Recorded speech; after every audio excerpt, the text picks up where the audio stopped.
Hello everyone, welcome to our YouTube channel The Knowledge Hub.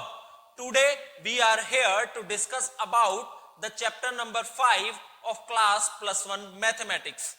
Class +1 maths का chapter number 5 complex numbers and quadratic equation, उसके बारे में आज हम पढ़ेंगे।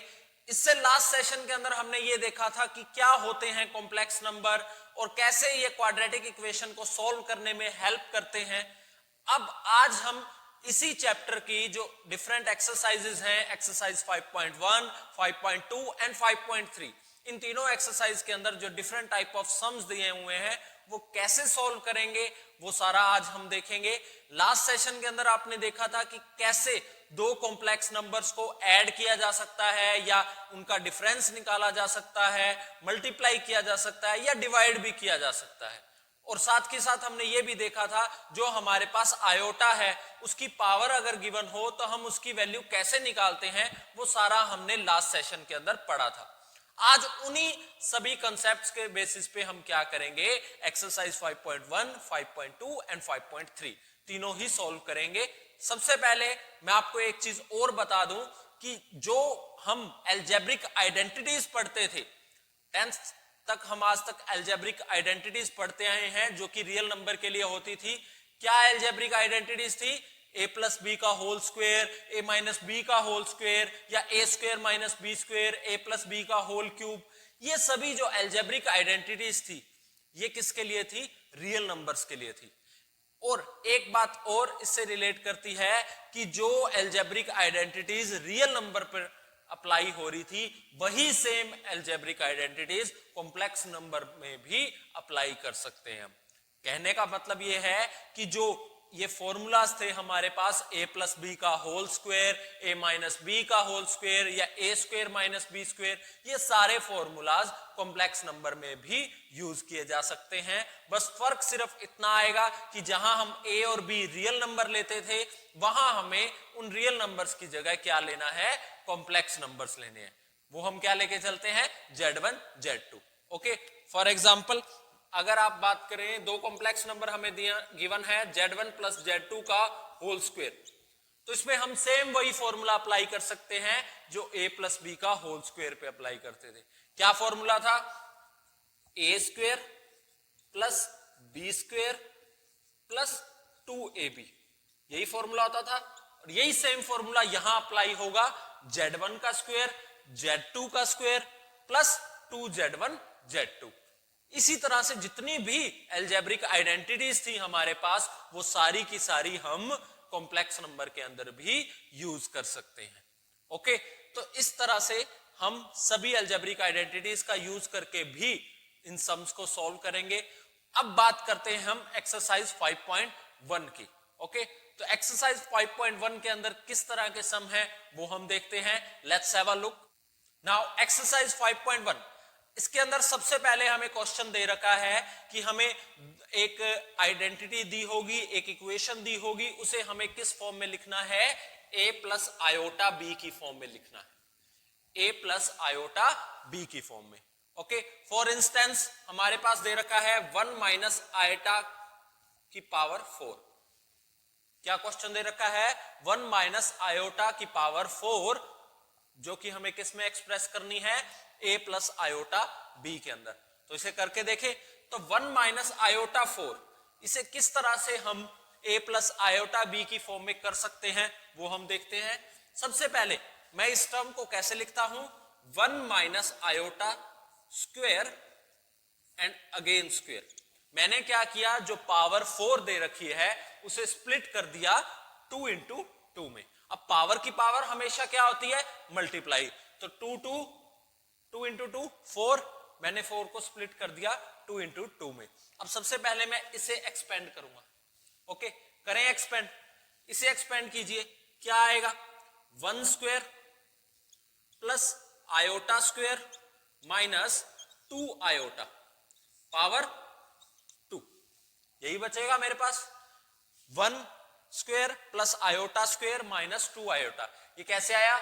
उसी फॉर्मूले से a माइनस बी का whole square, a square plus B square minus 2ab। Okay, अब आयोटा स्क्वायर की वैल्यू क्या होती है? -1, तो हमारे पास बचेगा क्या 1 माइनस 1 माइनस 2 आयोटा का होल स्क्वायर। ओके, तो 1 से 1 कैंसल आउट, तो बचा क्या माइनस 2 आयोटा का whole square that is equal to 4 iota square.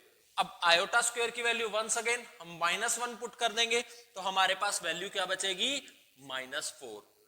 Okay, तो इस तरह से हम क्या कर सकते हैं, कोई भी इक्वेशन है उसे a प्लस आयोटा b की फॉर्म में रिप्रेजेंट कर सकते हैं। कैसे करेंगे, अब -4 आ गया, आयोटा तो हमारे पास रहा ही नहीं, तो हम इसमें प्लस आयोटा इंटू 0 कर सकते हैं।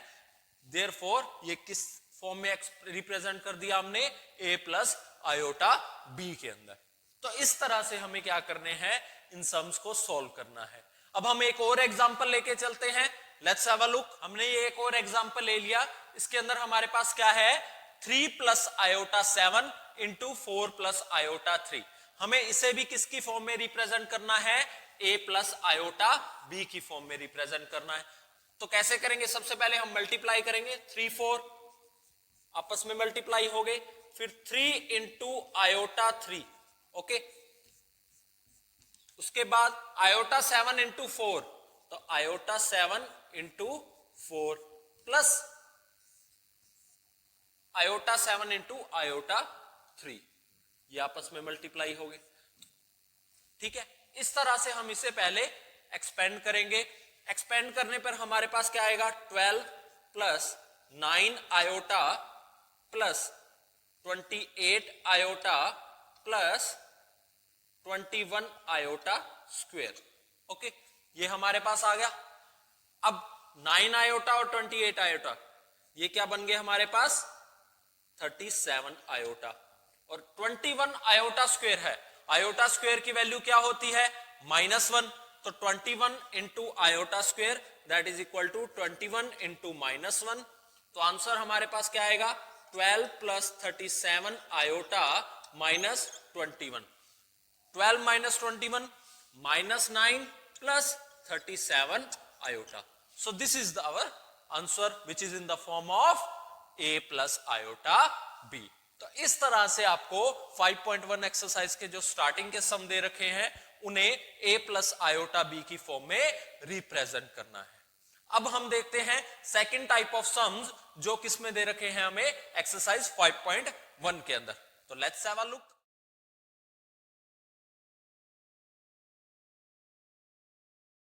नाउ एक्सरसाइज 5.1 के जो आगे के सम्स है उन्हें सॉल्व करने से पहले हमें एक कंसेप्ट समझने होंगे। कुछ कंसेप्ट हैं उन्हीं के बेसिस पे ये सम सॉल्व कर पाएंगे। अब सबसे पहले आपने रियल नंबर के मॉडुलस के बारे में सुना होगा। जब भी हम रियल नंबर की बात करते हैं तो या उसके मॉडुलस की बात करें, अगर हम modulus of a real number की बात करें तो उसके अंदर क्या होता है कि मॉडुलस एक ऐसी चीज है जो कि एक पॉजिटिव या नेगेटिव कोई भी वैल्यू हो उसे हमेशा पॉजिटिव ही रखती है।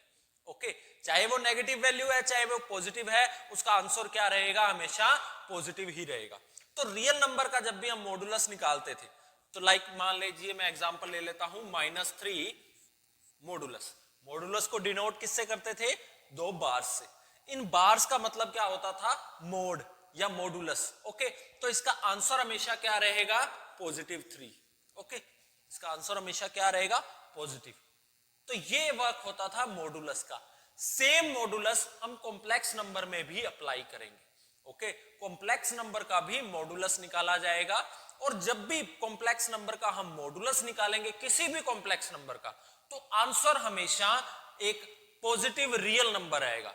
Yes, you heard it right, कि जो आंसर हमेशा आएगा वो क्या आएगा पॉजिटिव रियल नंबर आएगा, कभी भी कॉम्प्लेक्स नंबर नहीं आएगा आंसर। जब भी हम किसी कॉम्प्लेक्स नंबर का मॉडुलस निकालेंगे तो आंसर में हमेशा पॉजिटिव रियल नंबर मिलेगा। ओके, डिनोट हम बार से ही करेंगे, चाहे वो कॉम्प्लेक्स नंबर का मॉडुलस हो या रियल नंबर का मॉडुलस हो, डिनोट हम हमेशा बार से ही करते हैं। तो देखते हैं मॉडुलस ऑफ कॉम्प्लेक्स नंबर कैसे निकालते हैं। सबसे बात पहले हम एक मॉडुलस निकालने से पहले हम क्या लेते हैं कॉम्प्लेक्स नंबर ले लेते हैं z is equal to a plus iota b। Okay, अब इस नंबर का हमें क्या निकालना है मॉडुलस निकालना है। मॉडुलस मैंने आपको जैसे बताया कि हमेशा क्या आएगा, एक पॉजिटिव रियल नंबर ही आएगा।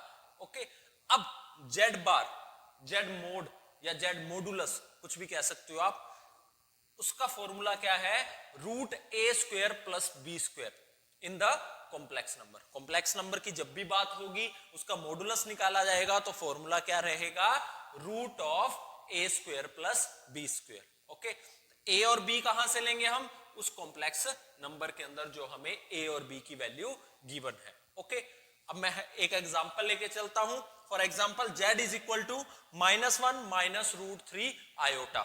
ओके, ये हमने क्या ले लिया, एक एग्जांपल ले लिया। तो a यहां क्या है -1 और b यहां क्या है माइनस रूट 3। ओके, हम इसी फॉर्मूला के अंदर इंसर्ट करते हैं a और b की वैल्यू।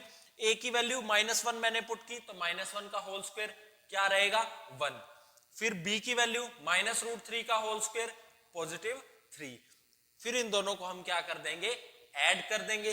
तो 1 plus 3 that is equal to 4, 4 का अंडर रूट, आंसर आ गया 2, और 2 क्या है, एक पॉजिटिव रियल नंबर है। तो जब भी हम किसी भी कॉम्प्लेक्स नंबर का मॉडुलस निकालेंगे तो आंसर में हमेशा हमें क्या मिलेगा, ए पॉजिटिव रियल नंबर। ओके, तो इस तरह से हम मॉडुलस निकाल सकते हैं किसी भी कॉम्प्लेक्स नंबर का।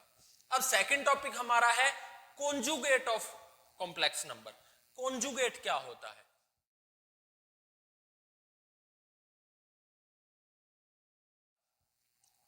Conjugate of complex number, conjugate का मतलब क्या होता है कि जब भी हम एक कॉम्प्लेक्स नंबर को उसके कॉन्जुगेट से मल्टीप्लाई करते हैं तो आंसर में हमेशा हमें क्या मिलता है, real number. Okay, conjugate number एक ऐसा नंबर होता है, किसी भी कॉम्प्लेक्स नंबर को अगर उसके कॉन्जुगेट नंबर से मल्टीप्लाई किया जाए तो आंसर में हमेशा हमें क्या मिलेगा, रियल नंबर ही मिलेगा। ओके, और कॉन्जुगेट का फॉर्मूला कैसे निकालते हैं हम, जेड कॉन्जुगेट। ओके, कॉन्जुगेट का ऑफ जेड निकालेंगे तो आएगा जो हमारे पास इमेजिनरी पार्ट है। एक कॉम्प्लेक्स नंबर के अंदर हमने लास्ट सेशन के अंदर पढ़ा था, एक रियल पार्ट होता है और एक इमेजिनरी पार्ट होता है। तो इमेजिनरी पार्ट का हम क्या करेंगे, साइन चेंज कर देंगे।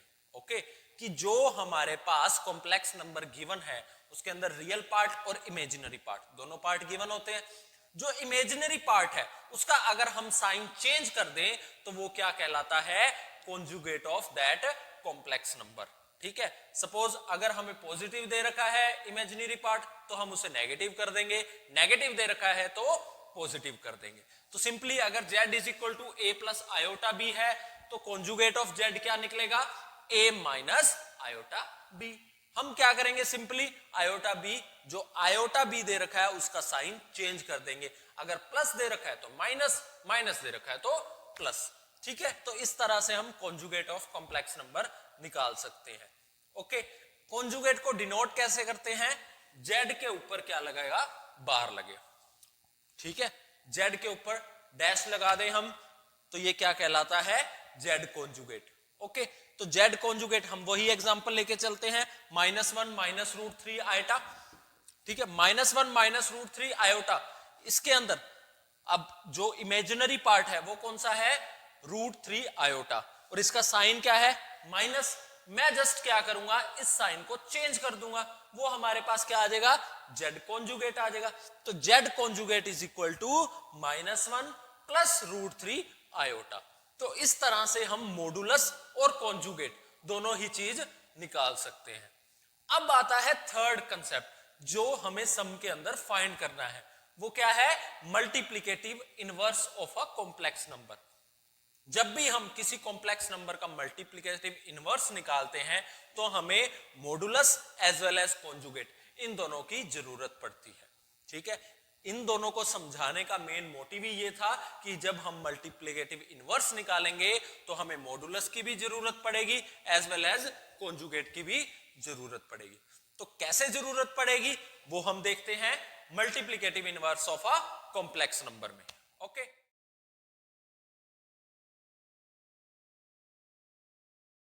Now multiplicative inverse of a complex number.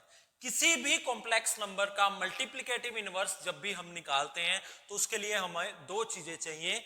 वो दो चीजें कौन कौन सी हैं, एक तो modulus of complex number and conjugate of that complex number. उसी कॉम्प्लेक्स नंबर का हमें मॉडुलस भी चाहिए और साथ के साथ कॉन्जुगेट भी चाहिए। उन्हीं दोनों फॉर्मूलाज के बेसिस पे हम क्या निकाल सकते हैं, मल्टीप्लिकेटिव इनवर्स निकाल सकते हैं। सबसे पहले मल्टीप्लिकेटिव इनवर्स को डिनोट कैसे करते हैं, z की पावर -1।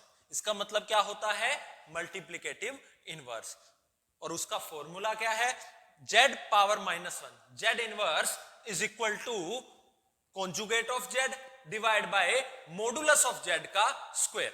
ओके, स्क्वायर हमें सिर्फ मॉडुलस ऑफ z का करना है, कॉन्जुगेट का नहीं करना।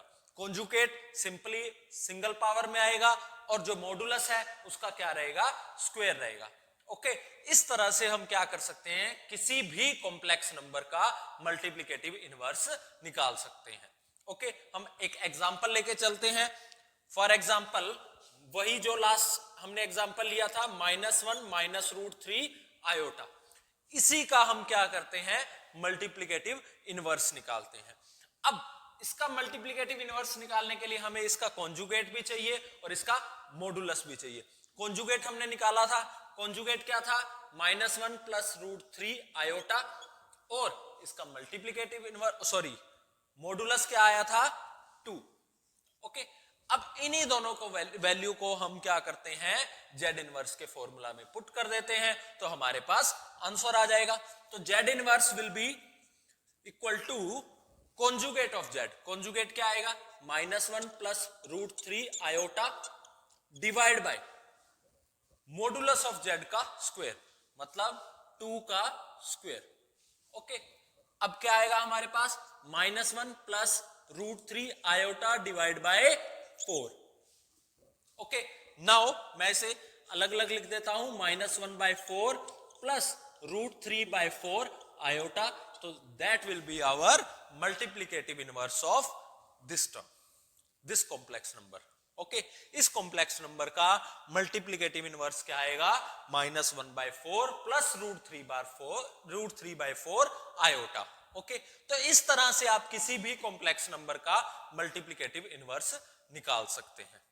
अब बात आती है 5.1 एक्सरसाइज के लास्ट सम की। आपको लास्ट के अंदर एक सम दे रखा है जो देखने में थोड़ा सा कॉम्प्लिकेटेड है, लेकिन एक्चुअल में वो है नहीं।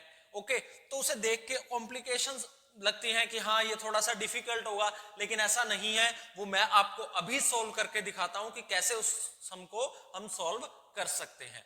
सो let's have a look on the last sum of exercise 5.1। तो हमें क्वेश्चन क्या गिवन है, 3 + iota √5 bracket 3 - iota √5 divide by 3 + √3 + iota √2 minus √3 - iota √2। हमें इसे एक्सप्रेस करना है किस फॉर्म में, a + आयोटा b की फॉर्म में।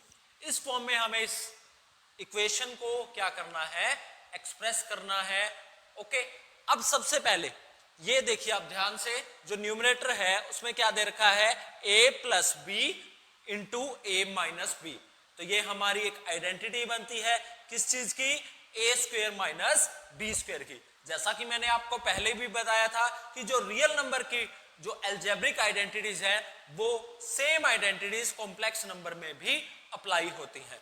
तो a + b into a - b, इसे मैं कैसे लिख सकता हूं, a² - b²। ओके, तो मैंने इसको ऐसे रिप्रेजेंट कर दिया। अब डिनोमिनेटर में आपको क्या गिवन है, √3 + iota √2, √3 + iota √2 minus √3 minus plus iota √2। Okay, तो -√3 से +√3 कैंसल आउट हो गया डिनोमिनेटर के अंदर। अब बचा क्या, iota √2 + iota √2 that is equal to iota 2√2 या 2√2 आयोटा, एक ही बात है। ऊपर क्या बनेगा हमारे पास, 9 - 5 आयोटा स्क्वायर। ऊपर क्या बच गया हमारे पास, 9 - 5 आयोटा स्क्वायर, और नीचे डिनोमिनेटर में हमारे पास क्या है, 2√2 आयोटा, 2√2 आयोटा। ओके, अब आयोटा स्क्वायर क्या होता है, -1, -1 इंटू -5 बचा क्या, प्लस का 5। तो न्यूमरेटर में हमारे पास क्या बचेगा 9 प्लस 5, ओके। डिनोमिनेटर में 2√2 iota, 2√2 iota, okay. 9 plus 5 that is equal to 14 divide by 2√2 iota. 2 से कैंसल आउट 14, बचा क्या 7 बाय √2 आयोटा। अब मैंने लास्ट सेशन के अंदर आपको बताया था कि डिनोमिनेटर में कभी भी हमें आयोटा को नहीं रखना है, तो हम क्या करेंगे रेशनलाइज करेंगे। रेशनलाइज करने के लिए हम क्या करेंगे 7 बाय √2 आयोटा को √2 आयोटा से मल्टीप्लाई और √2 आयोटा से डिवाइड, ओके। अब इसे हम फर्दर सोल्व करेंगे तो हमारे पास बचेगा क्या 7√2 iota divide by √2 iota, √2 iota that is equal to 2 iota square, 2 iota square. Iota square की वैल्यू -1, तो आंसर हमारे पास क्या आएगा -7√2 divide by 2 iota. So this will be our answer. अब हमें इसे कहां कैसे रिप्रेजेंट करना है a प्लस आयोटा b की फॉर्म में। तो हमारे पास a तो है ही नहीं, तो हम क्या लिखेंगे इसे 0 minus 7√2 divide by 2 iota. So this will be our final answer, okay. तो इस तरह से हम किसी भी टर्म को a प्लस आयोटा b की फॉर्म में रिप्रेजेंट कर सकते हैं, ओके। तो आज के सेशन के रिगार्डिंग किसी की भी कोई क्वेरी हो तो मुझे कमेंट सेक्शन के अंदर या मेरे व्हाट्सएप नंबर पर भी आप पूछ सकते हैं, ओके। आगे हम नेक्स्ट वीडियो के अंदर करेंगे 5.2 and then further 5.3, okay. Till then stay safe, thank you.